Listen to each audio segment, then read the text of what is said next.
हम लोग last class में ट्रांसफार्मर का इंट्रोडक्शन की। उसके बाद हम लोग ने बात किया ट्रांसफार्मर के वर्किंग प्रिंसिपल के बारे में। उसके बाद हम लोग ने बात किया कि ट्रांसफार्मर एसी डिवाइस जो है, अगर हम लोग डीसी देंगे देन व्हाट हैपेंस। उसके बाद हम लोग ने बात किया उस नेक्स्ट वीडियो लेक्चर में what are the assumptions of ideal transformer. Now उसके बाद हम लोग ने ट्रांसफॉर्मेशन रेशियो बात किया। That's a very important terms regarding the transformer. Now हम लोग बात करेंगे टाइप्स ऑफ ट्रांसफार्मर। ट्रांसफार्मर को हम लोग कैटेगराइज करते हैं बहुत सारे बेसिस पे। बहुत सारा बेसिस होता है। ऑन द डिफरेंट बेसिस जो है हम लोग डिफरेंट डिफरेंट ट्रांसफार्मर के बारे में बात करेंगे। ओके, यहाँ पे हम लोग फर्स्ट ऑफ ऑल हम लोग बात कर रहे हैं based on voltage. Based on voltage और transformation ratio. Based on voltage और ट्रांसफॉर्मेशन रेशियो जो है, हमारे पास तीन तरह का ट्रांसफार्मर होता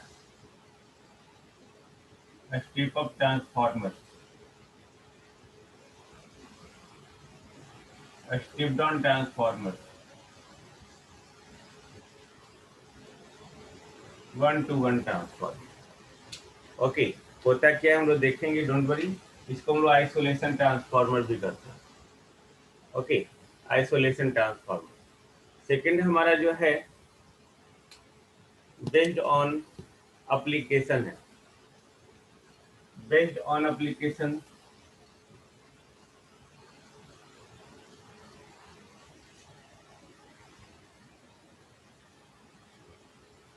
एप्लीकेशन पे बेस्ड है। तो एप्लीकेशन पे बेस्ड जो हमारा ट्रांसफार्मर है वो हमारा क्या है, power transformer. Okay, power transformer के बाद हम लोग बात करेंगे distribution transformer.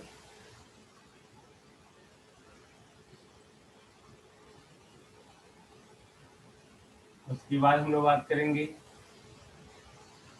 Auto transformer. This one based on application के बाद जो है हमारे पास जो नेक्स्ट बेसिस है ट्रांसफार्मर को कैटेगराइज करने का, बेस्ड ऑन कंस्ट्रक्शन।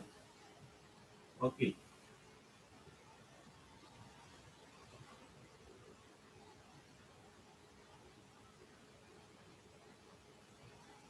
कंस्ट्रक्शन पे बेसिस पे जो है हम लोग बात करते हैं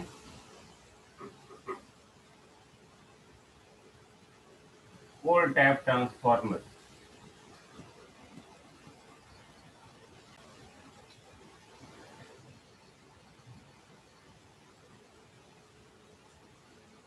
cell type transformer. Based on construction ये बात था हमारा। फिर हम लोग बात करेंगे बेस्ड ऑन फेज। फेज के बेसिस पे हमारे पास फिर से दो ट्रांसफार्मर है। Single phase transformer, okay,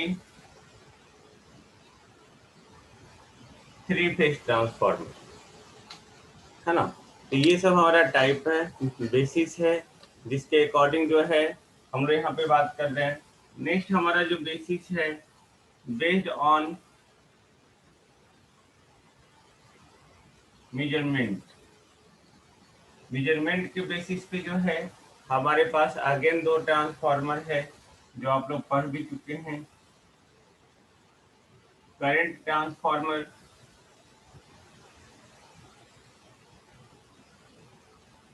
potential transformer. Okay, फिर हम लोग बात करते हैं based on cooling medium. Cooling medium यानी कि हम लोग किस तरह से हम लोग कूल कर रहे हैं उसके अकॉर्डिंग भी जो है हमारे पास दो तरह का ट्रांसफार्मर है।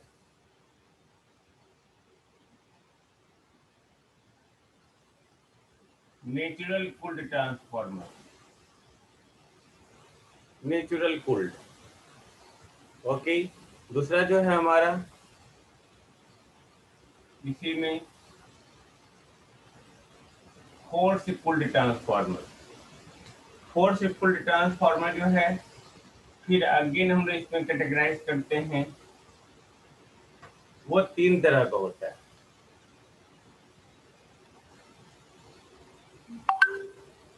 एयर कूल्ड ट्रांसफार्मर,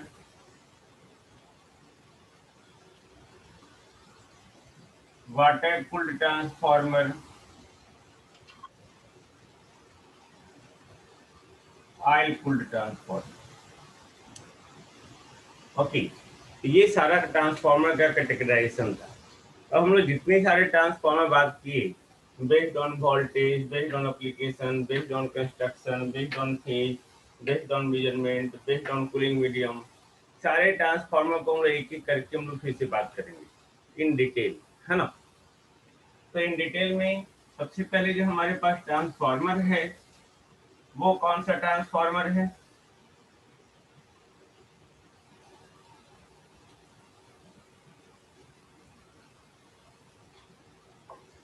वो है step up transformer. Okay, step up transformer. Step up transformer आप यहाँ पे देख सकते हैं, step up, step up, step up, मतलब हम लोग को सीढ़ी चढ़ना है। Okay, step by step. तो स्टेप बाय स्टेप हम लोग को सीढ़ी चढ़ना है, तो हम लोग बोल सकते हैं it is defined as the transformer in which transformation ratio is greater than 1। First, यानी कि इसको जो बता रहा है जिसका ट्रांसफॉर्मेशन रेशियो 1 से ज्यादा हो, okay, that is termed as a step up transformer. अब सोचो कि ग्रेटर देन 1 कहने का मतलब क्या हो गया कि the transformer in which number of turns in secondary winding is greater than the number of turns in the primary winding, N2 greater than N1, है ना। अगर आपका जो है सेकेंडरी वाइंडिंग में नंबर ऑफ टर्न्स जो है प्राइमरी से ज्यादा है, then they are termed as a step up transformer. ज्यादा, हमेशा ज्यादा, है ना, ज्यादा ज्यादा स्टेप अप। प्राइमरी जिधर हम लोग सोर्स कनेक्ट कर रहे हैं, सेकेंडरी जिधर लोड कनेक्ट कर रहे हैं, तो हम लोग हमेशा सोर्स से लोड जाते हैं, है ना। ना, अब क्योंकि हमारा भी जो होता है वो डायरेक्टली प्रोपोर्शनल टू एन होता है ना। देन इन दैट केस हम लोग बोल सकते हैं V2 by V1 equal to N2 by N1। all of you know, the step up transformer are those transformers in which number of turns in secondary winding is greater than the number of turns in primary winding। तो अगर ये N2 by N1 greater than 1 है तो V2 should be greater than V1, यानी कि आपका secondary winding की तरफ जो वोल्टेज होना चाहिए वो अगर प्राइमरी से ज्यादा है, ओके, तो वो हमारा कैसा ट्रांसफार्मर होगा? Step up transformer. V2 greater step up या E2 greater than, step up. हाँ, step up transformer. Okay, I think very good. Then हम लोग स्टेप अप ट्रांसफार्मर को यहाँ पे देख रहे हैं, क्या स्टेप अप ट्रांसफार्मर होता क्या है ना। तो उसके बाद हम लोग step up transformer, very good. Step up transformer के बाद हम लोग अब क्या देखेंगे, ओके, कि अगर हम लोग यहाँ पे रिलेशन जो है बस दो ही चीज याद रखना है स्टेप अप में, K ग्रेटर देन 1 या N2 ग्रेटर देन 1। तो नेक्स्ट अगर आप देखना चाहें I inversely proportional to N होता है, यानी कि I2 by I1 equal to I1 by I2 equal to N2 by N1। N2 by N1 greater than 1, यानी कि I1 आपका लेस देन I2 होता है, यानी कि स्टेप अप ट्रांसफार्मर जिसमें हमारा क्या होना चाहिए, ओके, करंट I1 आपका क्या होना चाहिए, लेस देन I2 हो, then that is called step up transformer. Okay, तो ये स्टेप अप ट्रांसफार्मर हो गया। तो स्टेप अप यानी कि हमेशा अप होना है, तो अब हमेशा हम लोग जो सेंस में लेते हैं वो नंबर ऑफ टर्न्स के सेंस में लेते हैं या वोल्टेज के सेंस में लेते हैं, है ना। जैसे हम लोग सर्किट में पढ़ते हैं लैगिंग और लीडिंग, तो लैगिंग लीडिंग हम लोग हमेशा जो बात करते हैं करंट का वोल्टेज के रिस्पेक्ट में, कुछ लोग तो वोल्टेज को भी करंट से लैग या लीड करवा देते हैं, है ना। बट बेसिक हमारा जो है ओके वो क्या करता है, current lags the voltage in the inductive load, current leads the voltage in the capacitive load. आप बोल सकते हैं, है ना, कि इंडक्टिव लोड के केस में वोल्टेज लीड कर रहा है करंट से, बट ये जो है उचित नहीं। ओके, तो यहाँ पे भी जो है आप ये भी बोल सकते हैं current in the primary winding less than current in the secondary winding, but ये अनुचित है, ये कंक्लूजन है। एग्जैक्टली क्या है कि ट्रांसफॉर्मेशन रेशियो जिसका 1 से ज्यादा है, या नंबर ऑफ टर्न सेकेंडरी में प्राइमरी से ज्यादा है, या वोल्टेज सेकेंडरी में प्राइमरी से ज्यादा है, तो वैसे ट्रांसफॉर्मर क्या कहेंगे, स्टेप अप ट्रांसफॉर्मर। नाउ अगर हम लोग स्टेप डाउन बात करें, स्टेप डाउन ट्रांसफॉर्मर, तो डाउन डाउन यानी कि के लेस देन 1, यानी कि ऐसा ट्रांसफॉर्मर जिसका ट्रांसफॉर्मेशन रेशियो क्या हो, 1 से कम हो। नहीं, डाउन यानी कि N2 by N1 less than 1, यानी कि N2 लेस देन N1, यानी कि वैसा ट्रांसफॉर्मर जिसमें सेकेंडरी वाइंडिंग में जो नंबर ऑफ टर्न्स हो वो प्राइमरी से क्या हो, कम हो, है ना। V is directly proportional to N, यहाँ पे लेस देन 1 लेस देन 1 यानी कि लेस देन 1, तो ये सब याद रखना है। ओके, तो वैसा ट्रांसफॉर्मर जिसमें सेकेंडरी में जो वोल्टेज आए वो प्राइमरी से हमेशा क्या हो, कम हो, that is the step down transformer. I think all of you know it is very very very very easy. अब अगर करंट इनवर्सली प्रोपोर्शनल है तो ये लेस देन 1, तो ये भी हमारा क्या, I1 by I2, I1 less than I2। Okay clear, तो I1 लेस देन I2 यानी कि हमारा करंट जो प्राइमरी में होना चाहिए वो क्या होना चाहिए, I1 by I2 equal to N2 by N1, है ना। हाँ ठीक है, I1 लेस देन I2, तो ये हमारा क्या कर रहा है कि करंट हमारा जो होना चाहिए प्राइमरी में वो सेकेंडरी से कम होना चाहिए। Okay, I think no problem. तो ये हमारा जो कहानी है वो है स्टेप अप और स्टेप डाउन। अप मतलब ऊपर, डाउन मतलब नीचे। अब ये हमारा नेक्स्ट जो है ये कह क्या रहा है, 1-to-1 transformer. Okay, 1-to-1 1-to-1 मतलब 1-to-1 रेशियो 1-to-1, यानी कि जिसका ट्रांसफॉर्मेशन रेशियो जो है 1 के बराबर हो, यानी कि उसका नंबर ऑफ टर्न्स सेकेंडरी में जो है वो प्राइमरी के बराबर हो, यानी कि जब ये बराबर हो तो वोल्टेज जो है प्राइमरी और सेकेंडरी वो आपस में बराबर हो, यानी कि अगर ये बराबर है तो करंट हमारा प्राइमरी और सेकेंडरी दोनों आपस में बराबर हो। तो हम लोग ट्रांसफार्मर को बेसिकली हम लोग जो यूज करते हैं या तो वोल्टेज को स्टेप अप करने के लिए या तो वोल्टेज को स्टेप डाउन करने के लिए। बट यहाँ पे फिर 1-to-1 ट्रांसफार्मर का बनाने का मतलब क्या है, तो अब जाते हैं हम लोग बेसिक में। जो ट्रांसफार्मर से है हमारा, वो ट्रांसफार्मर बेसिकली कर क्या रहा है, ट्रांसफार्मर बेसिकली दो इलेक्ट्रिक सर्किट को जो है मैग्नेटिकली कनेक्ट कर रहा है ना। दो इलेक्ट्रिक सर्किट को मेनली जो है वो कनेक्ट कर रहा है मैग्नेटिकली, यानी कि वो दोनों इलेक्ट्रिक सर्किट आपस में इलेक्ट्रिकली कनेक्टेड नहीं है किसी कंडक्टर के द्वारा, किसी वायर के द्वारा, यानी कि एक इलेक्ट्रिक सर्किट दूसरा इलेक्ट्रिक सर्किट यानी कि प्राइमरी और सेकेंडरी जो है वो आपस में आइसोलेटेड है एक दूसरे के साथ, यानी कि अगर इसमें कुछ होता है तो इसमें कोई अंतर नहीं पड़ेगा, इसमें कुछ होगा तो इसमें कोई अंतर नहीं पड़ेगा। ओके, तो वो आइसोलेट है। जैसे आपने डीसी दिया तो डीसी दिया तो प्राइमरी वाइंडिंग जल गया लेकिन सेकेंडरी वाइंडिंग जस का तस रह गया। वही अगर इलेक्ट्रिकली कनेक्शन रहता तो सेकेंडरी वाइंडिंग भी जल सकता था जब हम लोग हाई वोल्टेज देते तो नहीं। तो इन दैट केस जो है हम लोग यहाँ पे जो है 1-to-1 ट्रांसफार्मर का या ट्रांसफार्मर का बेसिकली दो यूज होता है। पहला, या तो हम लोग वोल्टेज को स्टेप अप करें या स्टेप डाउन करें। दूसरा, ओके, साथ साथ ये काम करता है कि ये ट्रांसफार्मर कोई भी दो इलेक्ट्रिक सर्किट को आइसोलेट करता है।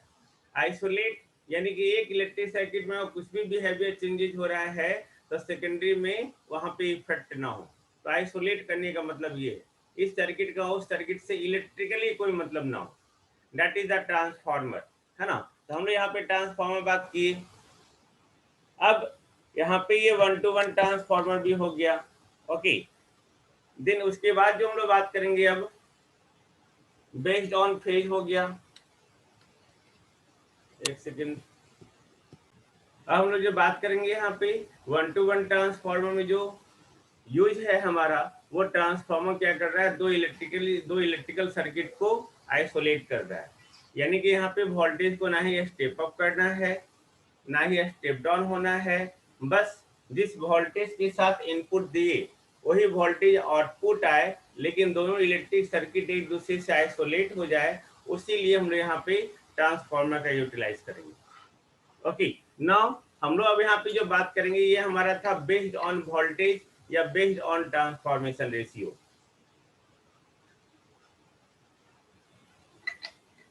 अब हम लोग बात कर रहे हैं यहाँ पे based on application. The based on application जो है हमारे पास अगेन 3 तरह का ट्रांसफार्मर है, power transformer, distribution transformer and auto transformer. Power transformer के बारे में भी हम लोग देखते हैं। ओके, उसके बाद डिस्ट्रीब्यूशन ट्रांसफार्मर, ऑटो ट्रांसफार्मर का आपका सिलेबस में है डिटेल में देखने का, तो उसको इंट्रोडक्टरी देखने की जरूरत नहीं है। यानी कि ऑटो ट्रांसफार्मर को हम लोग डिटेल में पढ़ेंगे। ओके, बट हम लोग पावर ट्रांसफार्मर और डिस्ट्रीब्यूशन ट्रांसफार्मर को जो है हम लोग यहाँ पे इंट्रोडक्शन के तौर पे देखते हैं कि वो होता क्या है। तो एक्चुअली पावर ट्रांसफार्मर बता रहा है पावर, ओके, यानी कि बहुत ज्यादा पावर के साथ वो ऑपरेट होता हो। डिस्ट्रीब्यूशन ट्रांसफार्मर यानी कि डिस्ट्रीब्यूशन पर्पस के लिए। ओके, तो पावर ट्रांसफार्मर वो ट्रांसफार्मर है वो हमेशा फुल लोड पे ऑपरेट होता है, याद रखें।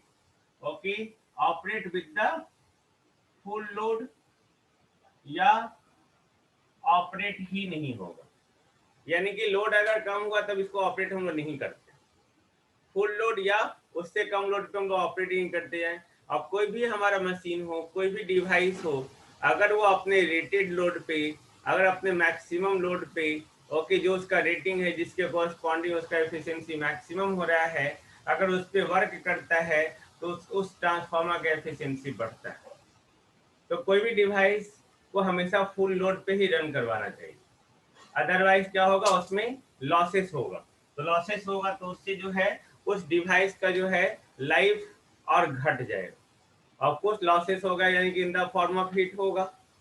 तो हीट आया यानी कि टेम्परेचर राइज हुआ, टेम्परेचर राइज हुआ तो वहां पे टेम्परेचर कोई मशीन का, कोई भी डिवाइस का सबसे बड़ा दुश्मन है।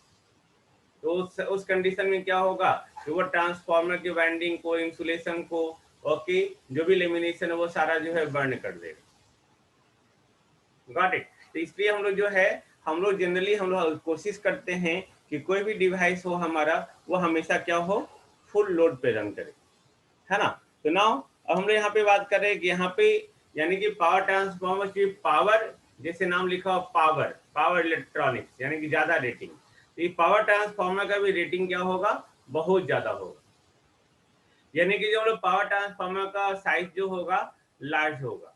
जब लोग ट्रांसफार्मर के साइज के बारे में बात करते हैं या मशीन के साइज के बारे में बात करते हैं तो उसके केवीए रेटिंग और पावर रेटिंग का बात करते हैं। जितना ज्यादा पावर रेटिंग होगा, जितना ज्यादा VA रेटिंग होगा, वोल्ट एम्पियर रेटिंग, जितना ज्यादा KVA रेटिंग होगा, जितना ज्यादा MVA रेटिंग होगा, mega volt ampere, kilo volt ampere, उतना ही ज्यादा हम लोग बोलते हैं कि उसका साइज बड़ा होगा, है ना, उतना ही बड़ा उसका साइज होगा। तो जनरली इसका जो रेटिंग होता है वो 250 KVA से ज्यादा होता है पावर ट्रांसफार्मर का। तो हम लोग यहाँ पे साथ में अगर डिस्ट्रीब्यूशन ट्रांसफार्मर भी देखते हैं तो डिस्ट्रीब्यूशन ट्रांसफार्मर जो है वो ऑपरेट होता है, ओके, फुल लोड पे भी ऑपरेट हो सकता है, फुल लोड से कम पे भी ऑपरेट हो सकता है। ये 250 KVA से ज्यादा के लिए ऑपरेट हो रहा है और डिस्ट्रीब्यूशन ट्रांसफार्मर जो 250 KVA से कम लोड के लिए ऑपरेट हो रहा है। यानी कि जिसका पावर रेटिंग जो 250 हो, ओके, तो 250 से अगर कम होगा तो डिस्ट्रीब्यूशन ट्रांसफार्मर, ऊपर होगा तो पावर ट्रांसफार्मर। अब ये मत पूछना सर 250 KVA होगा तब क्या होगा, तो 250 KVA होगा तो जनरली हम उसको पावर ट्रांसफार्मर के श्रेणी में ही रखते हैं। ओके, ये हमारा पावर ट्रांसफार्मर जो है ऑलवेज ये पावर ट्रांसफार्मर जो है या तो स्टेप अप ट्रांसफार्मर हो सकता है या तो स्टेप डाउन हो सकता है। जैसे आप जो है जनरेशन पॉइंट पे देखते हैं, तो जनरेशन पॉइंट पे भी जो है जहाँ इलेक्ट्रिसिटी को जनरेट कर रहे हैं वहां पे भी ट्रांसफार्मर लगा हुआ है, ओके, वो वोल्टेज को स्टेप अप करता है। उसके बाद आप देखेंगे, ओके, ट्रांसमिशन लाइन में आप इस चीज को देखेंगे, डोंट वरी, ओके। उसके बाद ट्रांसफार्मर जो है वो बाकी सारी जगह स्टेप डाउन कर रहा है, step down step down. But distribution transformer जो है वो ऑलवेज स्टेप डाउन होता है, यानी कि ऑलवेज एक जगह लग गया, उसके बाद वोल्टेज को डाउन करते करते करते करते करते करते आपके घर तक पहुंचा देता है 440 वोल्ट। तो ये पावर ट्रांसफार्मर हुआ, ओके। अब पावर ट्रांसफार्मर को हम लोग जो है 24 आवर के लिए कभी यूज नहीं करते। It is not use for all 24 hours, okay. जब जब अगर, हाँ, अगर फुल लोड 24 आवर के लिए है तब हम लोग 24 घंटा के लिए यूज करेंगे। पहले लोड कम था तो उसके अकॉर्डिंग हम लोग स्टडी करते थे, पुराने बुक में लिखा हुआ है it is not use for the 24 hours.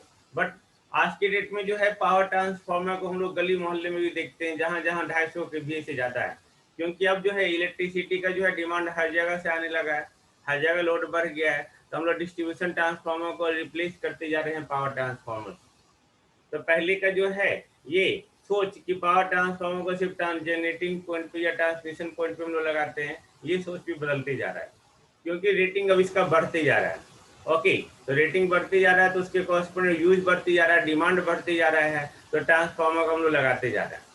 तो जनरली हम लोग ये थ्योरेटिकल पढ़ते हैं कि it is not use for all 24 hours, है ना। इसको हम लोग यूज भी करते हैं अगर हम लोग डिस्ट्रीब्यूशन पर्पज से यूज, तो ऑटोमेटिक वही पावर ट्रांसफार्मर जो है वो आपका बन जाएगा डिस्ट्रीब्यूशन ट्रांसफार्मर। नाम जैसे ही डिस्ट्रीब्यूशन ट्रांसफार्मर हुआ वैसे ही जो है उसको हम लोग 24 आवर के यूज करते हैं, यानी कि जो भी आपके घर के आसपास अगर ट्रांसफार्मर दिखे तो वो हमारा ट्रांसफार्मर जो होगा वो डिस्ट्रीब्यूशन ट्रांसफार्मर होगा, जो 24 आवर ऑन रहता है, तभी तो पावर सप्लाई होगा।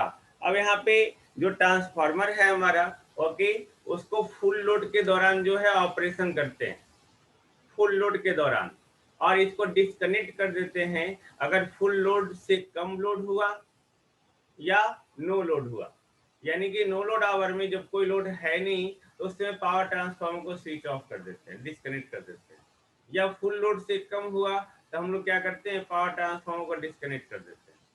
बट डिस्ट्रीब्यूशन ट्रांसफार्मर जो है वो जो है फुल लोड से कम हो या फुल लोड पे हो, नो लोड पे हो, डजेंट मैटर, डिस्ट्रीब्यूशन ट्रांसफार्मर हमेशा ऑन रहेगा, हमेशा, है ना। तो यहाँ पे ये है क्या कि जब हम लोग पावर ट्रांसफार्मर को जो है हम लोग बैंक बैंक की तरह यूज करते हैं। बैंक यानी कि they are carried, they are connected with the parallel with the other units, मतलब एक पावर ट्रांसफार्मर दूसरे के साथ हम लोग पैरेलली यूज करते हैं, है ना। बहुत सारे ट्रांसफार्मर पैरेलल में जोड़ देते हैं। आगे आप पढ़ेंगे पैरेलल ऑपरेशन ऑफ ट्रांसफार्मर, हम लोग क्यों करते हैं parallel operation of transformer, so that कि ज्यादा से ज्यादा पावर को हम लोग जनरेट कर पाए। अगर हमारा मान लेते हैं 100 मेगावाट जरूरत है तो 100 मेगावाट में मान लेते हैं 4 ट्रांसफार्मर आ लिए 25-25 मेगावाट का। तो जैसे ही हमारा जो है वाटेज घट गया, लोड घट गया, तो हम एक एक ट्रांसफार्मर को डिस्कनेक्ट करते चले जाते हैं। Got it. तो ये हमारा जो है पावर ट्रांसफार्मर है। उसके बाद हम लोग देखेंगे ये जो हमारा पावर ट्रांसफार्मर होता है ये ऑलवेज 3 फेज ट्रांसफार्मर होता है, ओके। ये ऑलवेज 3 फेज ट्रांसफार्मर होता है, लेकिन डिस्ट्रीब्यूशन ट्रांसफार्मर जो है वो सिंगल फेज भी हो सकता है और 3 फेज भी हो सकता है। Got it. ये पावर ट्रांसफार्मर ऑलवेज 3 फेज, चूंकि रेटिंग इसका बहुत ज्यादा है। ये पावर ट्रांसफार्मर जो है या तो डेल्टा, अगर 3 फेज है तो आगे आप पढ़ेंगे 3 फेज ट्रांसफार्मर, आपको डिटेल में पढ़ना है ना, डोंट वरी। तो ये डेल्टा स्टार या स्टार डेल्टा कॉन्फ़िगरेशन का होगा। ऑफकोर्स आपने पढ़ा है थर्ड से में भी, okay, 3 phase combining, delta connection, star connection नहीं, ओके। तो यहाँ पे बोलो डेल्टा स्टार या स्टार डेल्टा ट्रांसफार्मर होता है, ओके। तो चूंकि हमारा पावर ट्रांसफार्मर जो है या तो फुल लोड पे ऑपरेट हो रहा है, यानी कि सिर्फ फुल लोड पे ऑपरेट हो रहा है, तो इसका मतलब ये हुआ कि as compare to other transformer, power transformer have maximum efficiency. इसका क्या होगा, मैक्सिमम एफिशिएंसी होगा, मैक्सिमम एफिशिएंसी के साथ वर्क करेगा। नियर अबाउट ये देखा गया है कि इस ट्रांसफार्मर का जो है मैक्सिमम पावर के साथ अगर ऑपरेशन होता है तो इसका एफिशिएंसी जो है मैक्सिमम पावर के साथ, मैक्सिमम एफिशिएंसी अलग हो चीज है, मैक्सिमम पावर के साथ ऑपरेट होना अलग चीज है। यानी कि ज्यादा से ज्यादा पावर जनरेट करना हो तब क्या करेंगे, है ना, तो वो हम लोग देखेंगे, कंडीशंस होता है ना। तो अगर मैक्सिमम पावर जनरेट होना है तो उसके कॉरस्पॉन्डिंग जो इसका एफिशिएंसी होगा वो 80% एफिशिएंसी होगा। तो ये था पावर ट्रांसफार्मर। अगर हमने इसके साथ डिस्ट्रीब्यूशन ट्रांसफार्मर, मैंने हम पहले ही बता दिया, इसको जो है 24 आवर के लिए यूज करते हैं, चाहे लोड कनेक्टेड हो चाहे लोड कनेक्टेड नहीं हो। ओके, डिस्ट्रीब्यूशन ट्रांसफार्मर का जो लोड है, ओके, वो कंज्यूमर के द्वारा डिसाइड होता है ना।